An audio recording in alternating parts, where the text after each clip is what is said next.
સુરતમાં વિદ્યાર્થિનીની આત્મહત્યા કેસમાં સ્કૂલને લઈને મોટો ખુલાસો થયો. તપાસમાં જાણવા મળ્યું હતું કે આદર્શ પબ્લિક સ્કૂલ બંગલામાં ચાલતી હતી.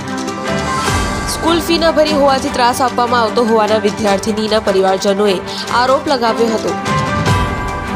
આ વચ્ચે ડીઈઓ કચેરીએ તપાસ હાથ ધરતા સ્કૂલની પોલ ખુલી ગઈ.